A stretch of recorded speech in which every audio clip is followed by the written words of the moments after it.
অনু, জি ভাই, কোথায় আছো তুমি? এই মুহূর্তে আমি আমার খুবই স্বপ্নের একটা জায়গায় এনগোরোঙ্গোরো আগ্নেয়গিরির জ্বালামুখ, যেটা পৃথিবীর সবচেয়ে বৃহত্তম জ্বালামুখ বলে বলা হয়।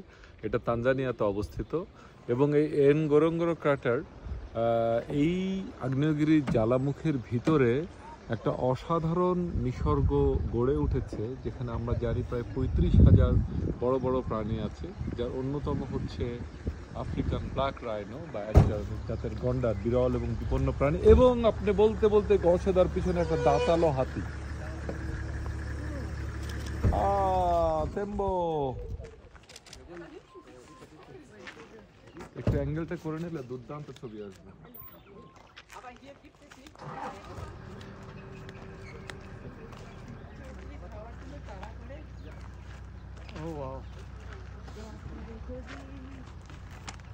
কেন তাড়া করবে?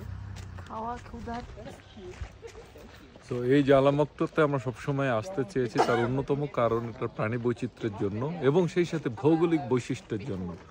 আপনার বুঝতে হবে যে আগ্নেয়গিরি থেকে যখন আগ্নেয়গিরির অগ্নুৎপাদন শেষ হয়ে গেল, আপনি বলতে পারেন আগ্নেয়গিরির জীবন শেষ। অন্য অর্থে জীবন কেবল শুরু। এই যেখানে ঠান্ডা হলো, এখানে জল জমলো, এখানে যে হ্রদ আছে সেখানে নানা জাতের পাখি আছে এবং এই এক ক্রেটারেই, এই এক মৃত জ্বালামুখে যত ধরনের উদ্ভিদ এবং প্রাণী পাওয়া যায়, এটা নিয়ে কাজ করতে মানুষের কয়েক জীবন চলে যাবে।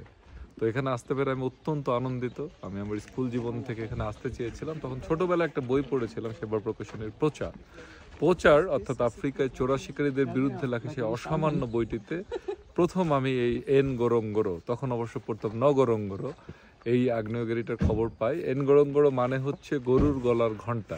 ঘন্টাই যে শব্দটা হয় সেখান থেকে মাসাই ভাষায় এটার নাম দেওয়া হয়েছে।